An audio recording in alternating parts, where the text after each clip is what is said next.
இதோடு கிட்டத்தட்ட முடிவு பெறுகிறது. இந்த பூமிப்பந்து 450 கோடி ஆண்டுகளுக்கு முன்பு உருவானது. ஆனால் ஒவ்வொரு 1 லட்சம் ஆண்டுகளுக்கு ஒரு முறையும் இந்த பூமிப்பந்து முழுமையாக குளிராதல், முழுமையாக வெப்பமாதல் என்கிற ஒரு நிகழ்வு நடந்து கொண்டிருப்பதாக கணக்கீடுகள் சொல்கிறது. முழுமையாக குளிராதல், முழுமையாக வெப்பமாதல். இப்ப எதை குறித்து நம்ம போயிட்டு இருக்கோம்? எதை நோக்கி போயிட்டு இருக்கோம்? வெப்பமயமாதலை நோக்கி போயிட்டு இருக்கோம். ஒரு முழுமையான வெப்பமாதல் எப்பொழுதும் 1 லட்சத்துக்கு ஒரு முறை இந்த பூமியில நடந்து கொண்டிருக்கிறது. அப்படி நடக்கும்போது மறுசீரமைப்பு இந்த உயிரினங்கள்ல நடக்குது. இது பூமியில நடந்துட்டு இருக்கு. அதை நோக்கி அடுத்து நம்ம சென்று கொண்டிருக்கிறோம். இந்த வகையில இந்த மனிதகுல நதி ஊற்றெடுத்த போது நடந்த செய்திகள் எல்லாம் உங்களுக்கு சுருக்கமா, இன்னும் நிறைய செய்திகள் இருக்கு. ஆனா இதுவே உங்களுக்கு தகவல் மாதிரி இருக்கிறதுனால சலிப்பு தட்டம். ஆனா இருக்கிற செய்திகள் எல்லாம் உங்க மேல நான் திணிக்க விரும்பல. இவ்வளவு செய்திகள் இருக்கு. இந்த புத்தகத்தில் இருக்க அத்தனை செய்திகள் சுவாரஸ்யம் பேசணும்னா 2-3 நாள் கூட தொடர்ந்து பேசலாம். ஆனா அவ்வளவு தேவையில்லை. ஆனா இது வரைக்கும் நான் சொன்னதை விட இப்ப அடுத்து நாம எதை தெரிந்து கொள்ள போகிறோமோ அதுக்கான முன்னோடியாக இத்தனை செய்திகள் சொல்லி இதற்கு அடுத்தது நாம் என்ன பார்க்க போறோம்? இது இந்த மனிதகுல நதி புறப்பட்டு விட்டது. சீல் பாய ஆரம்பித்தது. அந்த நதி பாயும் போது ஒவ்வொரு காலகட்டத்திலும் எந்தெந்த மாற்றங்களை எல்லாம் அல்லது முன்னேற்றங்களை எல்லாம் ஏற்படுத்தி கொண்டு அந்த நதி வேகமாக பாய்ந்தது என்கிற செய்தி பிற்பாடு மாலை அமர்வுல சொல்ல இருக்கிறேன். இப்பொழுது ஒரு 10 நிமிடம் இருக்கிறேன். இதுவரையில் பேசியதில் ஏதாவது உங்களுக்கு ஐயங்கள் இருந்தால் கலந்துரையாடலாக இதுல ஒரு சிறு டிஸ்கிளைமர் என்று சொல்வாங்களா, அதுபோல ஒரு முடிந்த முடிவாக எதுவும் இல்லை. இதுவரையில் சொல்லப்பட்ட செய்திகளுக்கு சில செய்திகளுக்கு தான் ஆதாரங்கள் இருக்கிறது, சில செய்திகளுக்கு தான் அறிவியல் அடிப்படை இருக்கிறது, சில செய்திகளுக்கு அனுமானங்கள் தான். அப்படிதான் இருந்திருக்க வேண்டும். அப்போ அதனால நான் சொல்கிற செய்தியிலையும் முடிந்த முடிவாக எந்த பதிலும் என்னிடத்தில் எதிர்பார்க்க முடியாது. எனக்கு தெரிந்தவர்களை உங்களுக்கு விடையறுக்க முயற்சி செய்கிறேன். இன்னொரு 10 நிமிடத்தை நீங்கள் அதற்கு பயன்படுத்திக் கொள்ளுமாறு அன்போடு கேட்கிறேன். முதுமக்கள் தாழி அப்படின்ற ஒரு விஷயம் இருக்கு.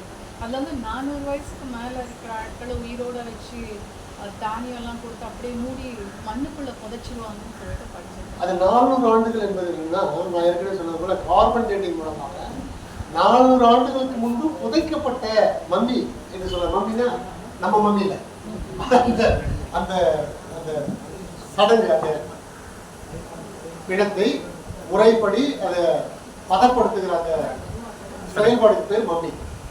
அது 400 ஆண்டுகளுக்கு முன்பு உயிர் நீத்த ஒருவருடைய மம்மி என்றுதான் சொல்லியிருப்பாங்க. தவிர அவர் 400 ஆண்டுகள் வாழ்ந்தார் என்பதாக நான் எழுதி படிக்கிறேன். அந்த அந்த வாழ்ந்த மனிதர் 400 ஆண்டுகள் வாழ்ந்தார். 400 ஆண்டுகளுக்கு முன்பு அவர் மம்மிப்படுத்தப்பட்டார், அந்த சடங்கு அந்த பதப்படுத்தப்பட்டார் என்றுதான் அந்த செய்தி. அது எல்லாம் கதைங்க, அதுக்கெல்லாம் ஆதாரம் இல்லை. 3000 ஆண்டுகள் வாழ்ந்ததுக்கும் கதை இல்லை.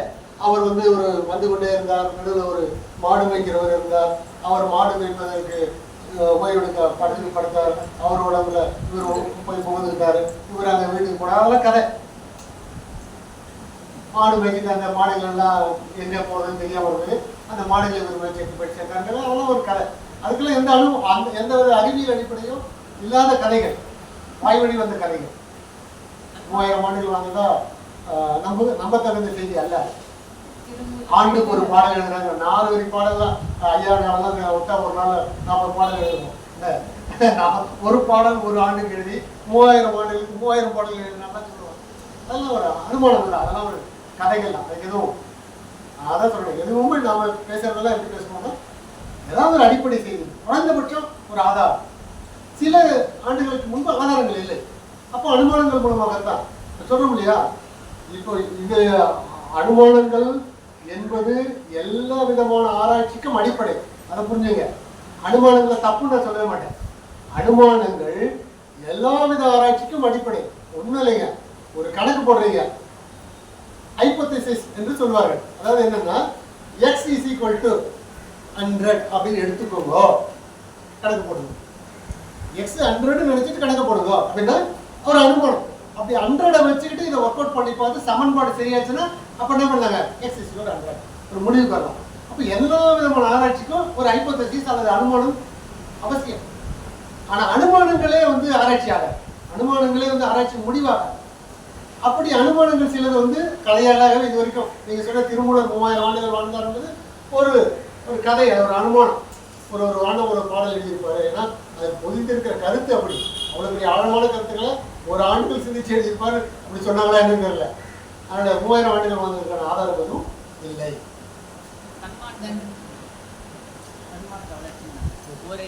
சத்தமா ஓரறிவு வந்து ஈரறிவு, ஈரறிவு மூன்றாவது, இப்போ 6வது அறிவு, 6வது 7வது அறிவு வாய்ப்பு இருக்கலாம். அது பிற்பாடு பார்க்க போகிறது.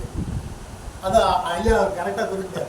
ஐயா நடுவில் ஐயா தெளிவு வச்சாங்கன்னா நீங்கள் பின்னாடி என்ன கேட்க போகிறதோ, நீங்கள் என்ன பேச போகிறீங்களோ அதை கேட்டுருவாங்க. இப்போ தான் டீ டைம் சொன்னாங்க. உண்மையாதான் தன்மாற்ற வழக்கில். ஆனால் உங்களுக்கு பதில் நான் சொல்கிறேன். ஏன்னா கேள்வி ஏற்றுக்கொள்ளப்பட்டது, பதில் அருட்தந்தை. ஆனால் அருட்தந்தை சொல்லிட்டாங்க பதில். ஏன்னா அருட்தந்தை அவர்களை கேட்டாங்க, கேள்வி கேட்டாங்க. என்ன கேட்டாங்கன்னா, நீங்கள் சொல்றீங்க தன்மாற்றத்தினால வந்து ஒரு அறிவு, 2 அறிவு, 3 அறிவு, 4 அறிவு வந்தது. அப்புறம் நமக்கு மூக்கு வந்ததுன்னா அதுக்கு காரணம் இருக்கு. கண்ணு 2 இருக்குன்னா காரணம் இருக்கு. காது 2 இருக்குன்னா காரணம் இருக்கு. காது இங்க இருக்குங்கிறதுக்கு காரணம் இருக்கு. பின்னாடி இருந்தா நம்ம பின்னாடி என்னெல்லாம் புறம் பேசுறாங்களோ அதை கேட்கும். அது கேட்கக்கூடாது தான் இங்க இருக்கு. அது அங்க இருந்த பிரச்சனை எல்லா காதலும் விடும். அதனால இங்க வச்சிருக்கான். அது ஒரு நகைச்சுவையா சொன்னேன். அந்த மாதிரி எல்லாத்துக்கும் ஒரு காரணம் இருக்கு. அப்போ அரித்தந்திரத்துக்கு ஒரு கேள்வி கேட்குறாங்க. ஐயா இப்படியே போனா மனிதனுக்கு வந்து இன்னும் சில உருவத்துல மாற்றங்கள் ஏற்பட வாய்ப்பு இருக்கா? உதாரணத்துக்கு அவனுக்கு ரெக்கை வர்றதுக்கு வாய்ப்பு இருக்கா? மனிதனுக்கு ரெக்கை வர்றதுக்கு வாய்ப்பு இருக்கா கேட்டா ரொம்ப சிம்பிள். ரெக்கையெல்லாம் விட்டுட்டு தானே வந்திருக்கா. ரெக்கை இருந்தவன் தானே. இவன் யாரு? சிம்பன்சி. சிம்பன்சி யாரு? அதுக்கு முன்னாடி ஒரு விலங்கு, அதுக்கு முன்னாடி விலங்கு, அப்படியே போனா பறவை. பறவைக்கு என்ன? ரெக்கை இருந்தது. அது ஒரு கட்டத்துல ரெக்கை தேவைப்படல, ரெக்கை விட்டுடுச்சு. இப்ப நமக்கு ரெக்கை இனிமேல் வருமானா? அந்த கொஸ்டினே தப்பு. ஏன்னா ஒரு மனிதன் அறிவார்ந்த மனிதனாக வளர்ந்து விட்ட சூழ்நிலையில அவனுக்கு வேண்டிய உபகரணங்களை அவனே தயாரித்துக் கொள்கிற அறிவு வந்துவிட்ட பிறகு அவனுக்கு என்ன தேவையில்லைங்க? உறுப்புல மாற்றம் எதுவும் தேவைப்படும். இனிமேல் உறுப்புல மாற்றம் தேவைப்படும். ஆனா சில வகை மாற்றங்கள் நடக்க போகிறது. அதெல்லாம் பிற்பாடு தான் பேசணும். இப்ப பேசணும். சில வகை மாற்றங்கள் நடக்க போகுது. அது அறிவியல்.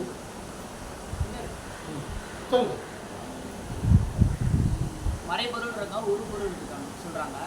புத்தகன்றது மறைபொருள். மறைபொருள் என்பது வெறும் இல்லை, பொருட்கள் நம்மால் பார்க்க முடியும். கண்ணால் பார்க்கிற எல்லாம் பொருட்கள். மறைபொருள் உருப்பொருளாக மாறுவது என்பது, அந்த மறைபொருளே உருப்பொருளாக மாறுகிறது. எப்படி காலையில தான் சொன்னேன், எல்லாம் வல்ல ஒன்று அதுவே தன்மாற்றம் அடைந்து பார்க்கிற பொருளாக மாறுகிறது. எப்படி மாறுது? முதல் மாற்றம் என்று விண்ணாக மாறுகிறது. அந்த விண் சுழற்சிகள் அடிப்படையில் வேதியியல் மாற்றங்களாக மூலங்களாக வரும்போது நிலம் அதில் உயிரினங்கள் வரும்போது அது பார்க்கிற பொருளாக மாறுகிறது. அதற்கெல்லாம் மூலமாக இருக்கிறது மறைபொருளாக இன்றைக்கு வரைக்கும் இருக்கு. நம்ம பார்க்க முடியாது. மறைபொருள் உருப்பொருள் வருது. உருப்பொருள் மறைபொருள் வருமா? வரும். ஏன்னு கேட்டா எல்லாமும் ஒரு சர்க்கிள், ஒரு வட்டத்துக்கு உட்பட்டது. எல்லாமும் ஒரு வட்டத்துக்கு உட்பட்டது. எப்படின்னு கேட்டீங்கன்னா, மலரே மலரே நீ யார் என்கிற ஒரு பாடல்ல கொஞ்சம் சொல்லுவார். இந்த மலர் வந்து அது ஒரு உதாரணத்துக்கு சொல்லுவாருங்க. மலர் இருக்கு, அந்த மலரை தீயில போடுறீங்க. மலர் இதுவரையில் நீங்கள் பார்த்த பொருள், நீங்கள் பார்த்த பொருள், அந்த பார்த்த பொருளானது தீயிலிட்ட பிறகு என்னவாகுதுங்க? மறைபொருளாகி விடுது, கரைந்து விடுகிறது. உங்கள் உயிரே அப்படித்தானே பார்க்குறோம். நம்ம உடலை எடுத்துட்டா பிசிக்கலா கட்டப்பட்டு உள்ள உயிராற்றல் இருக்கிற வரையில் நாம் பார்க்கிற ஒரு பொருள், உயிர் பொருள். நம்முடைய உயிர் ஆற்றல் பிரிந்த பிறகு இந்த உடலானது மண்ணிலோ அல்லது நெருப்பிலோ ஏதோ ஒரு வகையில் உருமாற்றம் அடைந்து திரும்ப உள்ளவாகுது, மறைந்துள்ளாங்க. அதுதான் சூன்யம் என்கிற அந்த தத்துவத்துல பேசுவாங்க. எது ஒன்றும் திரும்பவும் சூன்யமாகும், எது ஒன்றும் திரும்பவும் சூன்யமாகும். அதுதான் மறைபொருளுக்கு இன்னொரு சொல் இருக்கு. அது என்னன்னா மெய்ப்பொருள். ஏன் மெய்ப்பொருள் சொல்றாங்க? பொய்ப்பொருள், மெய்ப்பொருள். மெய்ப்பொருள், பொய்ப்பொருள். பொய்ப்பொருள் என்னன்னா, இன்னும் நீங்க பார்க்கிற எல்லா பொருளும் பொய்ப்பொருள். ஏன்னா இன்னைக்கு இருக்கும், நாளைக்கு மறைஞ்சிடும். மறையாதது எதுன்னு கேட்டா மறைபொருள். மெய்யாகவே இருப்பது எதுன்னு கேட்டா, நிலைத்து இருப்பது எதுன்னு கேட்டா மெய்ப்பொருள். அது எப்போ இருந்து கொண்டே இருக்கும். 3500 ஆண்டுகள்ன்றது ஒரு கணக்கு தான். அது அப்ப தொடங்குச்சுன்னா அது திரும்ப உண்டாகுது. அந்த சர்க்கிளை முடிச்சுட்டு அது வேலையை செய்து கொண்டே இருக்கிறது. என்னைக்கோ நடந்ததில்லை அந்த நிகழ்வு. சொல்லுவாங்க இல்லையா, பாட்டில் சொல்லுவாங்க மெய்ப்பொருள் எழுச்சி பெற்று அப்படின்னு சொல்லுவாங்க. அந்த அந்த மெய்ப்பொருள் மறைப்பொருள் என்பது மெய்ப்பொருள், அது நிலைத்தது. பிரபஞ்சத்துல இருக்கிற அடங்கினா உடம்புல இருக்குன்றாங்க. அந்த மெய்ப்பொருள் தான் நம்ம உடம்புல இருக்கு. அந்த மெய்ப்பொருள் தானே மூலகங்களானது இல்லையா? பிரபஞ்சத்துல இருக்கிற எல்லாத்தையும் இந்த உடல்ன்றாங்க. இந்த உடல்ல மெய்ப்பொருள்ன்றது எது? அது மனம்னு எடுத்துக்கலாமா? அதாவது மெய்ப்பொருள் தான் தன்மாற்றத்தினால மூலகங்களாக மாறுகிறது. அது பேரணுக்கள் என்று சொல்லப்படுகிற நிலம், நீர், நெருப்பு, காற்று விண்ணோடு சேர்ந்து. அப்போ விண்ணோடு சேர்ந்து நிலம், நீர், காற்று என்று சொல்லப்படுகிற, நெருப்பு என்று சொல்லப்படுகிற 5 பௌதிக பொருட்கள் தான் இந்த பிரபஞ்சத்துல எங்கும் வியாபித்திருக்கிறது. அதுல உருவானதுதான் ஓரறிவு, 2 அறிவு, 3 அறிவு, 4 அறிவு, 5 அறிவு, 6வது அறிவு என்பது. 6வது அறிவுக்குள்ளவும் அதே மெய்ப்பொருள் தான் என்னவா இருக்குங்க, நிலமாக இருக்கு. நிலம் என்பதை எப்படி பார்க்கலாம், உறுதிப்படுத்திக்கலாம்னா நம்முடைய திடமாக இருக்கக்கூடிய எலும்பு, மஜ்ஜை எல்லாமே, சதை எல்லாமே நிலமாக உறுதிப்படுத்திக் கொள்ளலாம். அதே மெய்ப்பொருள் தான் மாற்றம் பெற்றிருக்கிறது. அதே மெய்ப்பொருளின் இன்னொரு மாற்றம் தான் காற்று. அந்த காற்று நம்மளோட உடம்புல இருக்குங்கிறத நம்ம உறுதிப்படுத்திக்க முடியும். ஏன்னா காற்று உள் போய் வருவதனால தான் நாம் உயிர் வாழ்ந்து கொண்டிருக்கிறோம்ன்றதுனால அதே மெய்ப்பொருளின் மாற்றம் தான் நீர். அந்த நீர் என்பதும் நம்முடைய உடலுக்குள்ள இருக்கிறது. அதையும் நம்ம ஊர்ஜிதப்படுத்திக் கொள்ள முடியும். அது ரத்தமாக நம்முடைய ரத்தம் மட்டுமில்லை, எல்லா விதத்திலும் நீர் ஊழி இருப்பதை நம்ம புரிந்து கொள்ள முடியும். அடுத்தது நெருப்பு. மெய்ப்பொருளின் இன்னொரு மாற்றம் தான் நெருப்பு. நெருப்பும் நம்ம உடம்புல இருக்கு என்பதை நம்ம ஊர்ஜிதப்படுத்திக் கொள்ள முடியும். உங்களுக்கு தெரியும் 98.4 டிகிரி என்பதுதான் வெப்பம். அந்த வெப்பத்தை எப்போதும் நம்ம உடம்பு பாதுகாத்து வைத்துக் கொள்ளும். மெய்ப்பொருளின் மறுவடிவங்களாகவும் நம்ம உடம்புல, மெய்ப்பொருளாகவும் நம்ம உடம்புல உயிராற்றல்.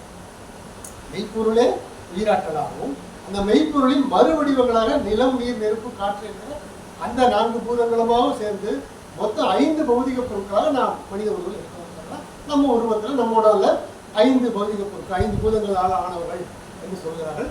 மெய்ப்பொருள் உள்ள இருக்கு. கேள்வி என்ன, அதில் வாயு முதல்ல போகுது, அடுத்து என்ன போகுது, நெருப்பு போகுது. நெருப்புனா உங்கள் உடம்பு சூடு போகுது, அதுக்கப்புறம் சூடு எதுக்கு வந்துடுது. நெருப்பு, நீர் அதெல்லாம் வந்து பார்க்க முடியுது. நெருப்பு பார்க்க முடியுது, உடம்புல இருக்கு, அதெல்லாம் ஓகே. மெய்ப்பொருள்ன்றது இதை பார்க்க முடியாது, மெய்ப்பொருள் பார்க்க முடியாதுன்னு சொல்றீங்க. உடம்புல பார்க்க முடியாது, அது உயிர், அது உயிர் போயிடும்ல, அப்போ அங்க இருக்கும்ல, அது எப்பவுமே இருந்துகிட்டே இருக்குன்றீங்களா? எத்தனை வருஷம் ஆனாலும் அதான் சொல்லுங்க, மெய்ப்பொருள் எங்கும் நிலைத்திருப்பது. மெய்ப்பொருள் எங்கும் நிலைத்திருப்பது. இப்ப நம்ம உடம்புல இருக்கக்கூடிய ஐயா சொன்ன மாதிரி 4 பௌதிக பொருட்களை நம்ம உயிராற்றல் என்கிற அந்த முதல்ல அந்த ஆற்றல் தான் பிரியுது. மெய்ப்பொருள் தான் முதல்ல பிரியுது. உயிர் போன பிறகு அதனுடைய மறுவடிவங்களாக நம்ம உடம்புல இயங்கிக் கொண்டிருப்பது என்னென்ன, நெருப்பு, காற்று, நீர். ஐயா சொன்னது போல முதல்ல காற்று போகுது, வெளியேறுது, அடுத்து உடம்பு சூடு போகுது, அப்புறம் மெதுவா என்ன, நெருப்பு குளிர்ந்து விடுகிறது, அப்புறம் நீர் வற்றி விடுகிறது, அப்புறம் நிலமாக இருக்கக்கூடிய இந்த தசையும் இதுவும் தோலும் பூமிக்கு போயிடுது. முதல்ல மெய்ப்பொருள் பிரிந்த பிறகு ஒன்றொன்னா அதனுடைய மறுவடிவங்களாக இருக்கிற என்னது விண்ண வான்வெளிங்கிறது அது கரைந்து விடுகிறது. அது கரைந்து விடுகிறது. அது பெரிய கேள்வி.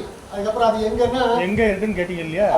மறுபடியும் இதே நீர், நெருப்பு, நமக்கு காற்றாக 5ஆக இதே உலகத்தில் இருக்கின்றது. அதுதான் நீங்க கேட்குற மெய்ப்பொருள். அதாவது அந்த மெய்ப்பொருள் வேற எங்கேயாவது ஒரு காம்பினேஷன் எங்கேயாவது அறிவியல்ல மறுசுழற்சி என்று ஒரு இப்போது நடுவில் ரிவர்ஸ் ஆஸ்மாசிஸ் அப்படின்னு ஒரு டெக்னாலஜி இருக்கு. அது என்னன்னு கேட்டால் எங்கள் கம்பெனியில் ரிவர்ஸ் ஆஸ்மாசிஸ் பிளான்ட் அப்படின்னு ஆர்ஓ பிளான்ட் அப்படின்னு ஒரு மெட்ராஸ் ஃபெர்டிலைசர்ஸ் இருக்குது.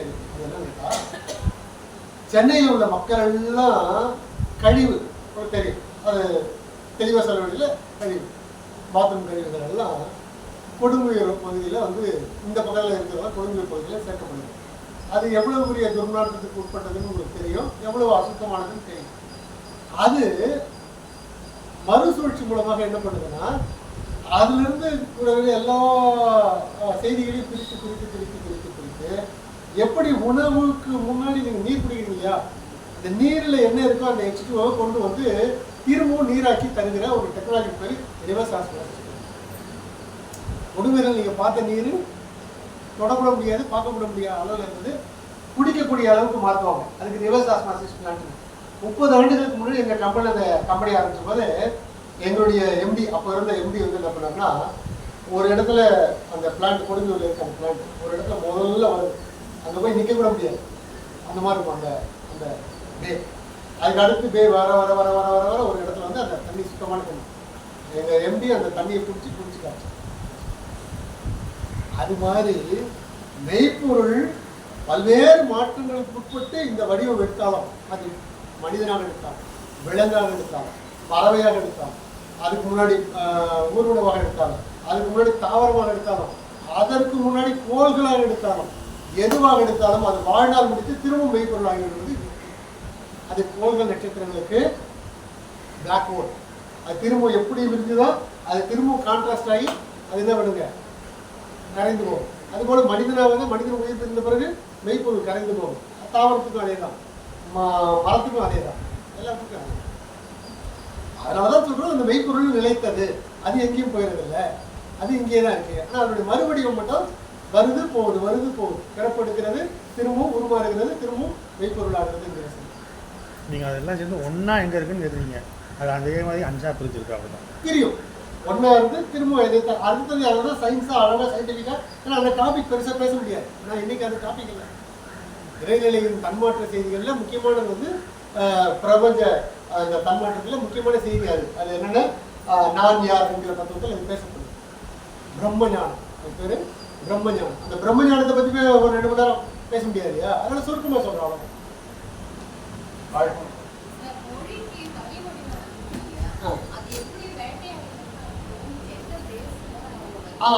அது வந்து அதுவும் விரிவா பேசல, ஆனா சொல்றேன், இப்ப நீங்க கேட்கறதுனால சொல்றேன். அது வரி வடிவம் என்பது எப்படி ஆரம்பித்தது என்றால், முதல்ல ஆவணெல்லாம் கிடையாது. உங்களுக்கு தமிழ்ல இப்ப இருக்கிற ஆவே ஆ இல்லை. 1100 ஆண்டுகளுக்கு முன்னாடி இப்படி ஒரு கோடி தான் கா. சிலுவை தான் கா. சிலுவை எப்படி போடுறாங்களோ அதுதான் கா. இப்போதான் கான்றது கிடையாது இல்லையா. அப்போ அந்த காலத்துல எப்படின்னா, ஒரு பறவை, அங்க ஒரு பறவை இருந்தது, ஒரு மனிதன் இன்னொரு மனிதனுக்கு சொல்லணும், மொழி வடிவில் ஏதோ ஒரு ஒளி எழுப்பி அங்கே பறவையை பார்த்தேன்னு சொல்கிறான். பறவைங்கிறதுக்கு அப்போ ஒரு ஒளி, ஏதோ ஒரு ஒளி ஏதோ ஒன்று சொல்கிறான். அதையே வரி வடிவத்தில் சொல்லலாம். எப்படி சொல்லியிருப்பான், ஒரு ரவுண்டாக போட்டு, இன்னொரு ரவுண்டை போட்டு, 2 காலை போட்டு, புரியுங்களா, அதுக்கு ஒரு மூக்கை போட்டு காமிச்சாலும் என்ன புரிஞ்சுப்பீங்க, நீங்கள் என்ன புரிஞ்சுப்பீங்க. பறவை ஒரு ஒரு உருவத்தை போட்டு, அது ஒரு பெரிய வாழை போட்டு, அது ஒரு பெரிய பல்ல போட்டு காமிச்சாலும் என்ன பண்ணுங்க, அது ஓவியம், கோட்டோவியம். அது பேர். இப்படிதான் மொழி வளர்ந்தது, வரி வடிவம் வளர்ந்தது. அந்த வரி வடிவின் வளர்ச்சி தான் வந்து மெல்ல மெல்ல மெல்ல மெல்ல மெல்ல மெல்ல எழுத்துக்கள், எண்ணென்ப ஏனை எழுத்தென்ப இரண்டும் கண்ணென்ப வாழும் உயிர்க்குன்னு வள்ளுவர் சொல்றது என்னன்னா, இந்த மனிதகுல இந்த நதி புறப்பட்ட போது, மனிதகுல நதி புறப்பட்ட போது அந்த ஊற்று எடுத்து பிற்பாடு ஆற்றுப்படுத்தப்பட்ட போது முக்கியமான செய்தி நிறைய. அதுல ஒண்ணு மொழி வரி வடிவம் இருக்கு.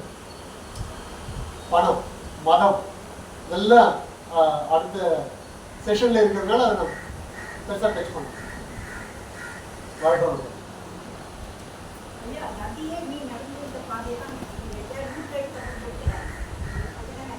ஊற்றெடுத்த போது தான் பேசிட்டு இருப்போம். அது உருவான கதை தான்.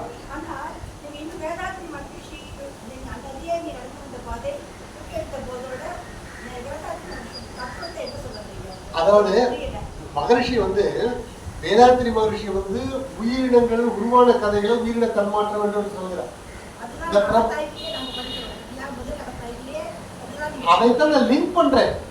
அதாவது இந்த அறிவியல் செய்திகள் தகவல்களை எல்லாம் வேதாத்திரிய செய்திகளோடு லிங்க் பண்றவங்களுக்கு. அதனால அகத்தாயில படிச்சதை நான் சொல்றேன் இல்ல.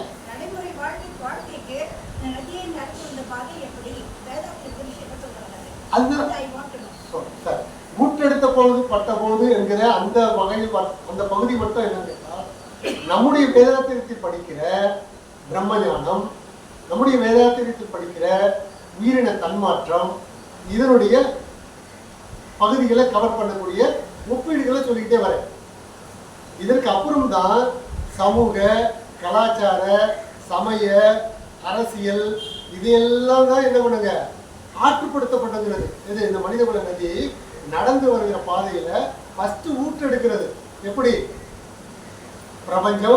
பிரபஞ்சத்திலிருந்து விலங்குகள், விலங்குகள் மனிதர்கள், மனிதர்கள்ல வேட்டையாடிகள், வேட்டையாடிகள்ல முன்னேற்றம்.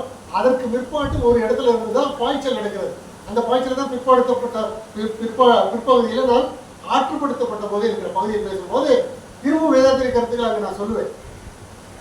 சரிங்களா? உங்களுக்கு கிளியரா இருக்குன்னு நினைக்கிறேன்.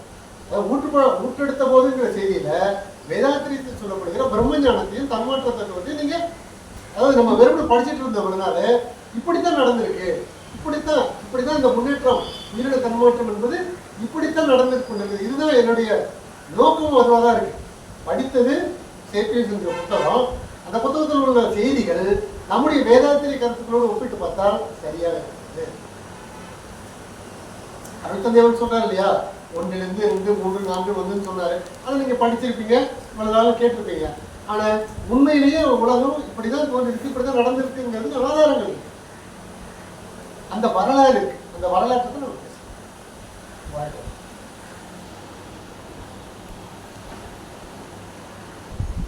மறுபடியும் சொல்லுங்க. ஆயுட்காலம் 30 வருடம் என்பது எப்படி ஊர்ஜிதப்படுத்தப்படுகிறது? அந்த இந்த நான் என்ன சொன்னது போல சில முடிந்த முடிவுகளால நம்ம சொல்ல முடியாத காரணம், இந்த வேட்டையாடிகள் சமூகம் வரைக்கும் எந்த விதமான ஒரு ஆதாரங்கள் இல்லை, அதாவது வரலாற்று பதிவுகள் எதுவும் இல்லை. ஆனால் சில வகை அறிவியல் சோதனைகள் மூலமாக இதை கண்டுபிடித்திருக்கிறார்கள். இந்த உதாரணத்துக்கு கார்பன் டேட்டிங்கில் இப்பொழுது கூட 9 லட்சம் ஆண்டுகளுக்கு முன்னாடி இறந்த விலங்குகளுடைய எலும்புகள் கிடைக்கிற சில இடங்கள்ல அதை எடுத்து பார்க்கும்போது இது இத்தனை ஆண்டுகள் தான் வாழ்ந்திருக்குங்கிறத ஒரு ஆராய்ச்சி முடிவுக்கு வருகிறார். அது எழுதப்பட்டிருக்குமானா எழுதப்பட்டிருக்காரு. எங்கேயும் அவருடைய சராசரி ஆயுட்காலம் 30 - 40 அப்படின்னு எழுதப்பட்டிருக்கு. அந்த கல்வெட்டும் கிடையாது, எந்த குகையிலையும் இல்லை, ஓவியம் இல்லை. ஆனால் ஒரு ஆராய்ச்சி செய்து பார்க்கும்போது கார்பன் டேட்டிங், அதுக்காக தான் நான் முன்னாடியே இந்த கார்பன் டேட்டிங்னா என்னன்னு சொன்னேன். இப்போ ஆராய்ச்சி பண்ணுறாங்க, ஒன்று கிடைக்குது. இப்போ இந்த புத்தகம் இருக்கு, 9 லட்சம் ஆண்டுகளுக்கு முன்னாடி புதையுள்ள மிருகங்கள் எலும்புகளை எடுத்து ஆராய்ச்சி பண்ணுறாங்க. இப்போ நான் சொன்னேன் இல்லையா, 400 எலும்புகள் வந்து எப்போ கண்டுபிடிச்சாங்க, அது ஆண்டு எழுதலை நான், 2000 ஆண்டுகளுக்கு முன்னாடி 400 எலும்புகளை எடுத்து பார்க்குறாங்க. அதில் பார்த்தீங்கன்னா 18 எலும்புகள் ஏதோ காயம் அடிப்பட்டு இறந்துருக்கு, மற்றதெல்லாம் நார்மலாக தான் இருந்திருக்கு. ஒரு ஆராய்ச்சி பண்ணும்போது அப்போ வந்து வன்முறை மரணங்கள் எதுவும் இல்லை, அதை ஒன்று அடித்து கொள்ளலை, அடித்து சாவடை யாரும் இயற்கையாக தான் செஞ்சுருக்கிறாங்க ஒரு முடிவு பெறாங்க. இப்படிதான் ஆராய்ச்சி வரலாறுல இப்படிதான். உடன்கட்டை ஏறுதல் வந்த காலம் எனக்கு தெரியல, முடிவு பெற்றாண்டு ஒரு சரி இப்போ ஒரு சமீபம் தான், ஒரு 100 ஆண்டுகளுக்கு முன்னாடி தான். அதுவே வந்து திரும்ப கொண்டு வரணும்னா முயற்சி பண்ணிருக்காங்க சில பேர். அதுக்கு ஒரு கதையே இருக்கு, கதையில உண்மை நிஜம். 1800களில் 900ல் உடன்கட்டை ஏறுகின்றதுக்கான சதி இதை வந்து நிப்பாட்டினாங்க. அது காலகாலமாக ஒரு 1000 வருடங்கள் எப்பொழுது தோன்றியதுன்னு கேட்கிறாரு. தோன்றிய காலம் செய்தி எனக்கு தெரியல, ஒருவேளை எங்கெல்லாம் கிடைக்கலாம். அதனால தான் சொல்றேன், எனக்கு தெரியல மட்டும் தான் சொல்றேன். எங்கேயாவது இருக்கும், நான் படிச்சா சொல்லுவேன். இல்லை மகரிஷி காட்டு இல்லைங்க, மகரிஷிலிருந்து ஒரு கோரிக்கை எடுத்துட்டு வந்தாங்களாம். அது நான் படிச்சிருக்கேன். என்னன்னா, இந்த மாதிரி வந்து உடன்கட்டை ஏறுறது வந்து சரியான ஒரு பழக்கம், அது வந்து கைவிட சொல்லி போராட்டங்கள் வந்து கைவிட்டுட்டாங்க, அதை திரும்ப கொண்டு வரணும், அதுக்கு எல்லாரும் சேர்ந்து கையெழுத்து கொடுக்கணும்னு சொல்லி வந்தாங்கன்னா, அப்போ வந்து மகரிஷி ஒரே ஒரு கேள்வி தான் போட்டாராம். சரி, ஓகே, நான் ஒத்துக்கிறேன், கையெழுத்து போட்டேன், ஒன்றும் சிக்கல் இல்லை, நீங்கள் சொல்கிறது நியாயம்தான். ஒரு கணவன் மனைவி இருக்காங்க, கணவன் இறந்த பிறகு மனைவி என்ன பண்ணுவாங்க, வாழ்க்கையில் அவங்களுக்கு வந்து ஆதாரம் இல்லை, அவங்க ஏன் கஷ்டப்பட்டு பிச்சை எடுத்துட்டு வாழ்ந்துருக்கணும், கூடவே சில்லாங்கடிக்க சரிதான். அதே தானே ஒரு மனைவி இருந்தால் என்ன பண்ணுவோம், அவனு தானே அதே மாதிரி தனியாக பிச்சை எடுக்கணும். அது மனைவி இருந்தாலும் கூடவே மனைவி போடலான்றதுனால ஒத்துக்கிட்டீங்கன்னா அந்த கையெழுத்து போடுறேன்டா. மனைவி இருந்தால் கூடவே கணவனை உடன்கட்டை ஏறுவதற்கு ஒத்துக்கிட்டீங்கன்னா அந்த கையெழுத்து போடுறேன். அவர் நிறுத்தினார் அந்த இடத்துல. உடன்கட்டை ஏறுதல் நிறுத்தத்துல மகரிஷியோட பங்கு இல்லை. ஐயா சொன்னது போல அது ஒரு 100-200 ஆண்டுகளுக்கு முன்னாடி ஏற்பட்ட புரட்சி. அதில் இன்னொரு வந்து ஆரிய சமாஜம், பிரம்ம சமாஜம்லாம் படிச்சிருக்கோம். ராஜா ராம்மோகன் ராய், இந்த வரலாறுலாம் படிச்சிருக்கோம் இல்லையா. நான் அதெல்லாம் எக்ஸாக்டாக தேதி எனக்கு நினைவு. ஆனால் அதுதான் அந்த பீரியட் தான் தோன்றிட்டது. எப்படின்னு தெரியாது, வந்திருக்கோம். அது இப்போ நல்லா சொல்ல, வேட்டையாடி சம்பந்தத்தில் ஒரு ஒரு மதிப்புமிக்க தலைவர், ஊர் தலைவர் அங்கே கூடவே ஒரு சம்மந்தமே, கணவன் மனைவி விட்டுருங்க, சம்மந்தமே ஒரு சிறுமி எடுத்து கூட சாகடிக்கிற பழக்கம் இருந்திருக்கேன். அந்த மாதிரி எப்போ உருவாயிருக்கு? எப்போ உருவாங்க? சேஃப்டி இல்லாமல் போயிருக்கோம். உடன்கட்டை ஏறுதல் எப்போ உருவானது? ஒரு காலத்துல ஆண் இறந்தவொடனே சேஃப்டி இல்லாமல் போயிருக்கோம். பெண்ணுக்கு பல வன்முறைகள் இல்ல. வச்சிருப்பாங்க. அப்போ உடன்கட்டை தோன்றி இருக்கலாம். இல்லைங்க, அந்த சமுதாயம் வந்து அப்போ அது இன்னும் பேசப்படும். அதான் நிறைய டாபிக் உள்ள போல அது சமயம் வளர்ச்சி பேசும்போது அது இருக்கு அந்த செய்திகள். அதாவது ஒன்னொன்று வந்து அந்தந்த கால வாழ்க்கை சூழல், பண்பாட்டு, கலாச்சாரத்துக்கு உட்பட்டு ஒரு பழக்க வழக்கம் ஏற்படுத்தப்பட்டிருக்கு. ஆனால் அந்த பழக்க வழக்கம் தொடர்ந்து சிந்தனை சீர்திருத்தம் சிக்கனம். அருந்தந்தையோட ஃபார்முலா என்னன்னா சிந்தனை சீர்திருத்தம் சிக்கனம். எதுவாக இருந்தாலும் நீங்கள் தொடர்ந்து சிந்தித்து கொண்டே இருக்க வேண்டாம். நான் கூட சொல்லுவது உடற்பயிற்சி செய்து கொள்ளும்போது உடற்பயிற்சி செய்து கொண்டிருக்கிறோம். நமக்கு சொல்லிக் கொடுத்த போது 10 ஆண்டுகளுக்கு முன்னாடி சொல்லிக் கொடுத்தது யாரையும் கேட்காம நீங்கள் செஞ்சுட்டே இருந்தீங்கன்னா ஒரு கட்டத்தில் கையை இப்படி தான் வச்சுருந்துருப்பீங்க. கை எப்படி வைக்கணும்? இப்படி வைக்கணும். காதை ஒட்டின மாதிரி இப்படி தான் வைக்கணும். ஆனால் யாரையுமே கேட்காம நீங்கள் பாட்டு பண்ணிட்டே இருந்தீங்கன்னா அந்த மாற்றம் தானாக இப்படி போய் இப்படி வந்துட்டு இருக்கும். சொல்லக்கூடாது. இப்பொழுது கூட புத்தக பயிற்சியில் பேராசிரியர்கள் நிறைய பேர் கையை ஒன்றா சேர்க்காம பார்க்குறோம். மேலே வந்து சக்திகுமார் கமெண்ட் அடிக்கிறார், என்னங்க பேராசிரியராக இருக்கிறீங்க, கை காதை ஒட்டி இருக்க வேண்டாமா, இப்படி வைக்கிறீங்களே. அது ஏன்னா பழக்கத்தில் வந்த பிறகு அது அப்படியே சிந்திக்காமல் அந்த மேலே சிந்தனை செலுத்தலைன்னா என்ன ஆகுனா அது அப்படியே நின்று போயிடும். அப்படி நின்று போடுறது தான் வேடிக்கையாக நிறைய விஷயங்கள், நிறைய சம்பிரதாயங்கள் அப்போ ஏதோ ஒரு காரணத்துக்காக ஆரம்பிச்சது. அதனால் உடன்கட்டை இதில் வந்து நியாயப்படுத்த முடியாது. இன்னைக்கு ஏதோ ஒரு கட்டாயத்தில் சிக்கல் அது உருவாயிருக்கு. அந்த சிக்கல் தீர்க்கப்பட வேண்டிய சிக்கல் தீர்த்துட்டாங்க.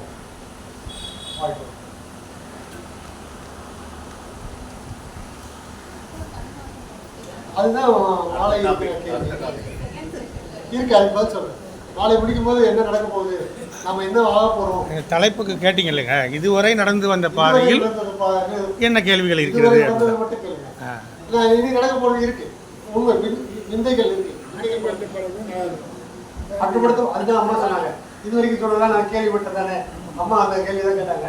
ஆமா உண்மைதான். இந்த வரலாறு நான் ஆதாரப்பூர்வமாக தகவல்களோடு பல செய்திகளை உங்களுக்கு கொடுத்தேன். இதுக்கு அப்புறம் கொடுக்குற செய்திகள் கூட இதுவரை நடந்ததும் இருக்கும், இது நடக்க போகிறது.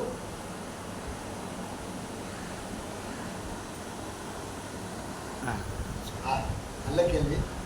உலகத்தில் தோன்றிய முதல் மொழி எதுவாக இருக்கு? நம்ம கேட்ட தமிழ்னு சொல்லிடுவோம். அப்படி எதுவும் ஆதாரப்பூர்வமான செய்தி எதுவும் இல்லை. ஆதாரப்பூர்வமான செய்தி எதுவும் இல்லை. வேட்டையாடிகள் வரி வடிவம் ஒரு சில ஆண்டுகளுக்கு முன்பு அது தோன்றியது, அது உண்மைதான். ஆனால் வந்து அதுக்கான 70,000 ஆண்டுகளுக்கு முன்னாடி வந்து ஒரு ஞான விருட்ச மாற்றம் என்று அதுக்கு சொல்கிறாங்க. இந்த புத்தகத்தில் பேர் பெற்றாங்க. ஞான விருட்சம் ஒரு மாற்றம் அடைந்து இருக்கிறது. அது என்னன்னு கேட்டால் வரி வடிவம். அது எப்போ நடந்ததுன்னா 70,000 ஆண்டுகளுக்கு முன்பு அப்படின்னு சொல்கிறாங்க. அது வந்து முதல்ல தோன்றின மொழிங்கிறத எதை வச்சு தீர்மானம் பண்ண முடியும்? அந்த வரி வடிவம் பெற்ற அந்த 70,000 ஆண்டுகளுக்கு பிற்பாடு எந்த மொழியிலாவது இலக்கியம் அல்லது சித்திரங்கள், கல்வெட்டுகள், குகையில் செதுக்கப்பட்டவை இப்படி ஏதாவது கண்டுபிடிக்கப்பட்டாதான் அது வந்து இவ்வளோ காலமாக இருக்குன்னு சொல்ல முடியும். அப்படி நம்மளுடைய தமிழ் மொழியை நாம் பெருமையாக என்ன சொல்கிறோன்னா, ஒரு தொல்காப்பியம் எழுதினது ஒரு 3000 வருடம்,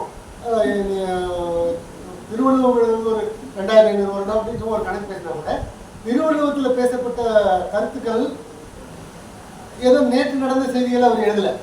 நேற்று காலை இடியுடன் கூடிய மழை பெய்தது அப்படின்னு வள்ளுவர் இருக்கார், அப்படி எழுதலை.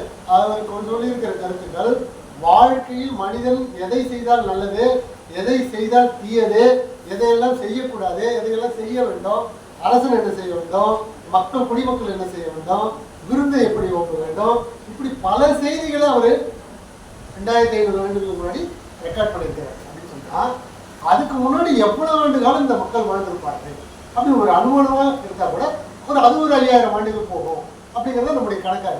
இப்போ அத்தனை வருஷமா இந்த மக்கள் வாழ்ந்திருக்கிறார்கள். அவருடைய செயல், அவருடைய நடவடிக்கைகள், பண்பாட்டு செய்திகளெல்லாம் பதிவேற்றம் பெற்றிருக்கிறது. அதுதான் அதே தான் தொல்காப்பியத்தில் காலையில் நான் சொன்ன ஒரு பாடல்.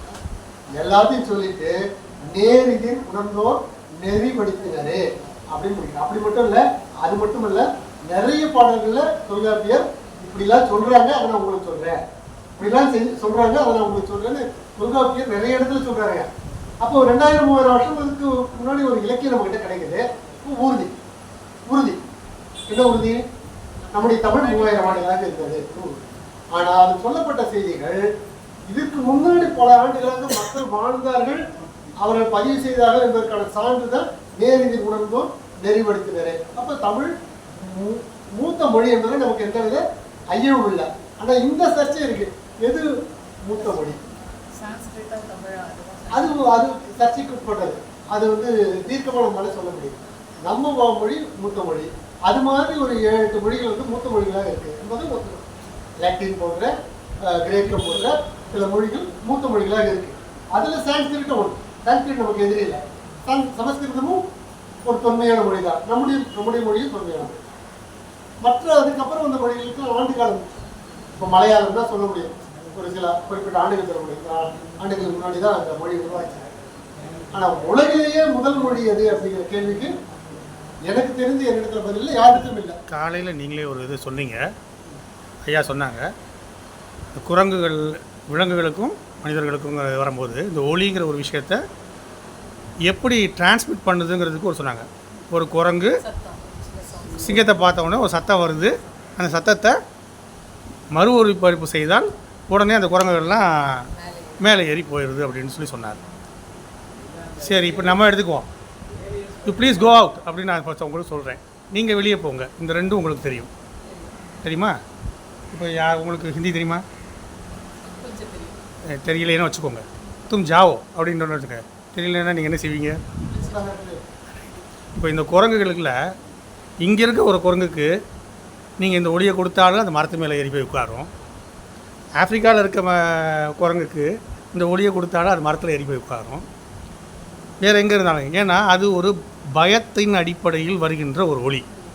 அந்த ஒளியை கேட்ட உடனே அந்த விலங்குகள் எல்லாம் அங்கே போயிடும். நம்ம பரிணாம வளர்ச்சியில் கொஞ்சம் கொஞ்சமாக மொழிங்கிற ஒரு விடயத்தை டிஃப்ரென்ஷியேட் பண்ணுறோம்.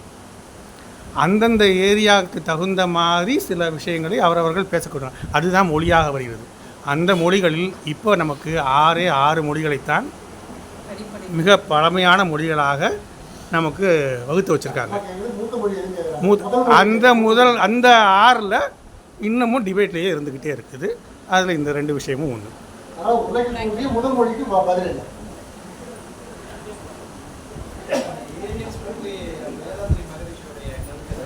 ஐயா, ஏலியன்ஸ் பற்றி வேதாந்தி மகரிஷியுடைய கருத்துக்கள் நான் இதுவரையில் எங்கேயும் படிக்கவில்லை. எங்கேயாவது நான் படித்தா சொல்கிறேன், ஆனால் இதுவரையில் நான் அவர் அதை பற்றி ஒரு கருத்து சொல்லவில்லை. இன்னொரு சில செய்திகள் நான் தேடி இருக்கிறேன், எங்கேயாவது சொல்லியிருக்கிறாரா அப்படின்னு. அதில் குறிப்பிடத்தக்க ஒன்று இதை பற்றி அவர் எங்கேயும் குறிப்பிடவில்லை. ஆனால் ஒன்று நிச்சயம், எல்லாம் உள்ள மெய்ப்பொருள் உயிரின தன்மாற்றம் மூலமாக பூமி உருவாகும். பூமியில் 6 அறிவு விலங்கினம் ஒன்று வரும் அப்படின்னா, அது மாதிரி ஏதோ ஒரு இடத்துல இது மாதிரியான ஒரு உயிரினம் வருவதற்கு சாத்தியமில்லைன்னு நம்ம சத்தியமாக சொல்ல முடியும். ஆச்சுங்களா? அதுக்கப்புறம் அது இல்லைன்னு மட்டும்தான் நம்ம சொல்ல முடியும். அதில் அங்கிருந்து இங்கே வந்துட்டு போகிறாங்களா இல்லையாங்கிறதுலாம்